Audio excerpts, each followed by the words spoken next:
Hello everyone, welcome to my channel. This is Revathi నవలోరి.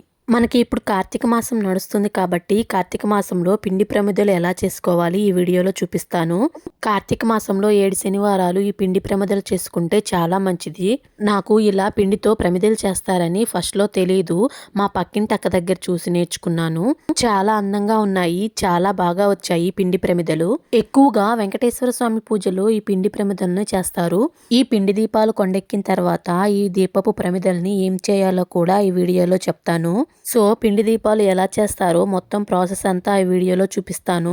వీడియోని ఎక్కడా skip చేయకుండా లాస్ట్ వరకు చూడండి.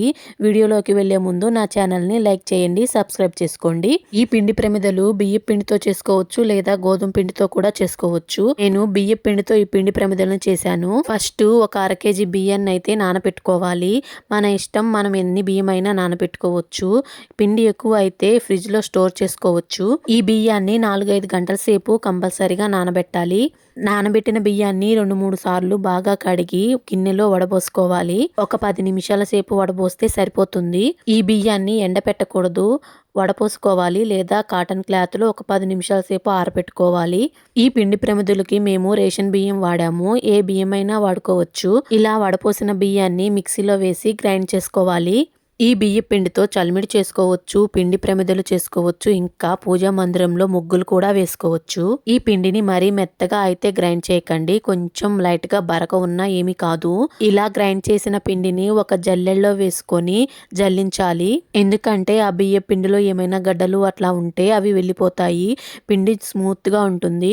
ఈ బియ్య పిండిని ఒక ప్లేట్ లో అయినా జల్లించుకోవచ్చు, లేకపోతే ఇలా విస్తర్లో అయినా జల్లించుకోవచ్చు.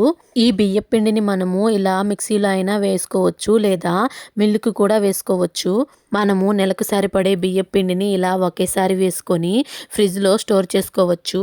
దేవుడికి పెట్టే చలిమిల్లో కూడా ఈ బియ్య పిండిని వేసి ప్రసాదంలా పెడతారు.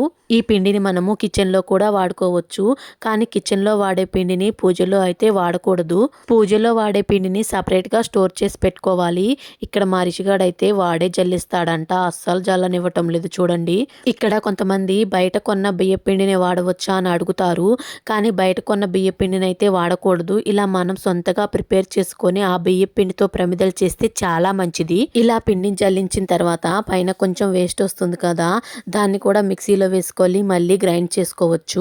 ఆ గ్రైండ్ చేసిన పౌడర్ని మళ్ళీ ఇలా జల్లించుకోవాలి. అప్పుడు మీకు వేస్టేజ్ తక్కువగా ఉంటుంది. ఇదిగోండి చూడండి, జల్లించిన పిండి అయితే ఇలా తయారైపోయింది. ఈ పిండిలో మనము కొంచెం బెల్లాన్ని తురుము పట్టి వేసుకోవాలి. ఈ బెల్లాన్ని వేయడం వల్ల జిగురు వస్తుంది. జిగురు రావడం వల్ల మనకు ప్రమిదలు విరగకుండా ఉంటాయి.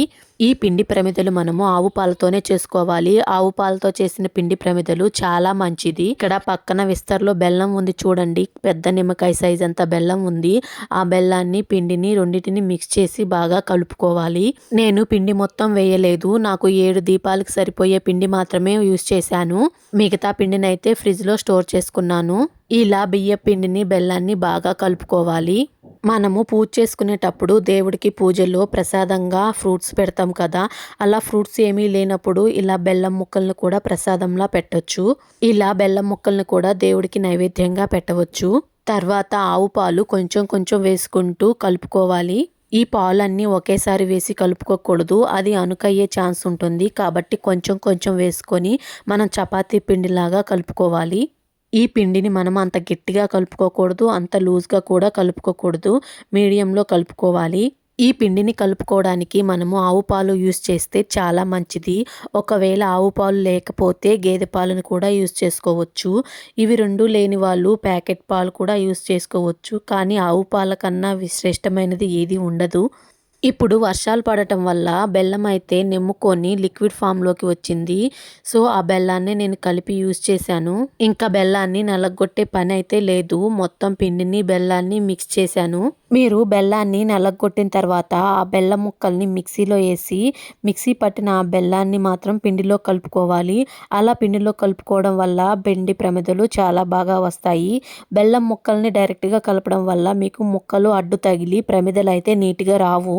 చూశారు కదా, వీడియోలో చూపిస్తున్న విధంగా చపాతీ పిండిలా ఇలా సాఫ్ట్గా కలుపుకోవాలి. ఈ పిండిని మనము ఒక అరగంట సేపు అయితే నాననివ్వాలి. కానీ మాకు టైం లేక నేను అప్పుడే చేసేసాను. ఇలా అరగంట సేపు నానిన పిండిని ఉండలు చేసుకోవాలి. మనము ఈ ఉండలన్నీ ఒకే సైజులో చేసుకుంటే దీపాలు చూడటానికి చాలా బాగుంటాయి. మనకి ఎన్ని ఉండలు కావాలో అన్ని ఉండల్ని కాస్త పెద్ద సైజులోనే చేసుకోవాలి. ఈ ఉండల్ని రౌండ్గా బ్రేకులేమీ లేకుండా ఒకే సైజులో ఉండేలా చేసుకోవాలి. ఇలా రౌండ్గా చేసిన ఉండల్ని 2 రకాలుగా మనము ప్రమిదలు చేసుకోవచ్చు. ఈ పిండి ముద్దను ఒక బౌల్లో వేసి మధ్యలో ఈ డెటాల్ క్యాపు, లైజాల్ క్యాపు ఉంటాయి కదా, అవి పెట్టి ఒత్తుతారు. కానీ నేను అవి ఎందుకు యూజ్ చేయడం పూజలో అని చెప్పేసి డైరెక్ట్గా చేత్తోనే చేస్తున్నాను. చూశారు కదా, మనము ఒక పిండి ముద్దను తీసుకొని మధ్యలో వేలితో ప్రెస్ చేసి ఇలా రౌండ్గా తిప్పుకుంటూ ప్రెస్ చేసుకోవాలి. వీడియోలో చూపించిన విధంగా రౌండ్గా ఒత్తుకుంటూ తిప్పుకుంటూ ఉండాలి ఈ ప్రమిదల్ని. ఇలా చేయడం వల్ల ప్రమిదలు పగలకుండా నీట్గా వస్తాయి. ఇలా చేయటం వలన ప్రమిదలు వెనక వైపున వేలి ముద్రలు పడుతూ ఉంటాయి. తర్వాత కొంచెం రోల్ చేసుకుంటే ఆ ముద్రలు అయితే కనిపించవు. చూశారు కదా పిండి ప్రమిదలు ఎంత అందంగా వస్తున్నాయో. ఈ పిండి ప్రమిదల్ని మనము 7 శనివారాల పూజలో కూడా వాడుకోవచ్చు. 7 శనివారాల వ్రతంలో ఈ పిండి ప్రమిదలను యూజ్ చేసుకొని దీపాలు పెడితే చాలా మంచిదంట. ఇలా మన చేతులతో స్వయంగా ప్రమిదలను చేసుకొని ఆ ప్రమిదల్లో దీపాలు వెలిగిస్తే ఎంత బాగుంటుంది. బయట కొన్న ప్రమిదల కంటే ఇలా మనం సొంతంగా ప్రమిదలు తయారు చేసుకొని ఆ ప్రమిదలతో దేవుడికి దీపాలు వెలిగిస్తే ఆ దేవుని యొక్క దయ, కృప, కరుణ మన మీద ఎల్లప్పుడూ ఉంటాయి. ఈ విధంగా మొత్తం 7 ప్రమిదలను అయితే తయారు చేశాను. తర్వాత ఈ ప్రమిదల మీద పసుపు కుంకుమతో బొట్లు పెట్టాలి. ఇలా బొట్లు పెట్టడానికి ఇయర్ బడ్స్ ఉంటాయి కదా, అవి యూజ్ చేసుకుంటే చాలా బాగా వస్తాయి. నా దగ్గర అవి లేకపోయేసరికి అగరబత్తికి చివరన దూది పెట్టి ఇలా తయారు చేశాను. మనము చందనం పౌడర్ తోటి కూడా ఇలా తయారు చేసుకోవచ్చు. అదేనండి గంధము. నా దగ్గర గంధం లేదని చెప్పి ఇలా పసుపు వేసి పసుపుతోటైతే నామాలు తయారు చేస్తున్నాను. ఈ పసుపులు మనము వాటర్ వేసి కలుపుకోవచ్చు లేదా పన్నీర్తో కూడా కలుపుకోవచ్చు. ఎక్కువ లిక్విడ్ ఫామ్లో అయితే కలపొద్దు. మనకు ఎంత అయితే అవసరమో అంత థిక్నెస్ ఉండేలాగా కలుపుకోవాలి. ఆ విధంగా కలుపుకున్న పసుపుని ఇలా ప్రమిదల మీద నామాలుగా పెట్టుకుంటే చాలా బాగుంటాయి. ఇలా పెట్టడం వల్ల ప్రమిదలకి చాలా అందం వస్తుంది. ప్రమిదలు చూడటానికి చాలా చక్కగా ఉంటాయి. ఇలా పసుపుతో నామాలు పెట్టిన తర్వాత కుంకుమతోటి మళ్ళీ బొట్లు పెట్టాలి. ఇలా ప్రమిదలకి వెంకటేశ్వర స్వామి నామాలు పెట్టి ఆ ప్రమిదలతో దీపాలు వెలిగించి పూజ చేస్తే ఎంత అందంగా ఉంటుంది. స్వామివారి అనుగ్రహం మన మీద ఎల్లప్పుడూ ఉంటుంది. ఇలా పసుపుతో నామాలు పెట్టిన తర్వాత అదే పుల్లని కుంకుమలో పెట్టకండి. కుంకుమకి మళ్ళీ సపరేట్గా వేరే పుల్లనైతే రెడీ చేసుకోవాలి. ఇలా కుంకుమని కూడా వాటర్తో కలిపి ప్రమిదలకైతే ఇలా నామాలు పెట్టాను. కార్తీక మాసంలో ఇలా మనం స్వయంగా తయారు చేసిన ప్రమిదలతోటి దీపాలు పెట్టి పూజ చేశామంటే స్వామివారి అనుగ్రహం మన మీద ఎల్లప్పుడూ ఉంటుంది. మనం అనుకున్న కోరికలన్నీ తీరుస్తాడు. ప్రమిదలను చూడండి ఎంత చక్కగా ఉన్నాయో, చాలా అందంగా వచ్చాయి. ఇలాగే మొత్తం 7 ప్రమిదలకు కూడా నేను నామాలు పెట్టాను. కార్తీక మాసంలో నెల రోజులు ఇలా పిండి దీపాలు గుడి దగ్గర కానీ మన ఇంటి దగ్గర కానీ పెట్టుకోవచ్చు. ఈ పిండి దీపాలను మనము కింద పెట్టి వెలిగించకూడదు. దీపాలు వెలిగించేటప్పుడు అరిటాకులో పెట్టుకొని వెలిగించాలి. లేకపోతే తమలపాకుల మీద దీపాలు పెట్టి వెలిగించుకోవాలి. లేకపోతే మనము దీపపు కుందుల మీద పెట్టి కూడా వెలిగించుకోవచ్చు. ఈ దీపాలని మనము ఆవు నెయ్యి వేసి వెలిగిస్తే చాలా మంచిది. ఆవు నెయ్యి లేని వాళ్ళు నువ్వుల నూనె కూడా వేసుకొని వెలిగించుకోవచ్చు. ఈ దీపాలు మనము పువ్వొత్తులు వేసి వెలిగించుకోవాలి. పువ్వొత్తులు వేసి వెలిగించడం వల్ల దీపాలు మధ్యలో చక్కగా వెలుగుతాయి. ఈ దీపాలు మనము అగ్గిపెట్టెతో వెలిగించకూడదు. అగరబత్తితో వెలిగించుకోవచ్చు. అరిటాకులో దీపాలు పెట్టి చుట్టూ పువ్వులు వేసి చూడండి ఎంత అందంగా ఉన్నాయో దీపాలు. వాటి మీద కొన్ని అక్షింతలు కూడా వేసుకొని దేవునికి నమస్కారం చేసుకోవాలి. మనం కోరిన కోరికలన్నీ ఫలిస్తాయి. ఈ దీపాలు కొండెక్కిన తర్వాత ఆ ప్రమిదల్ని మనము ఆవుకి పెట్టుకోవచ్చు.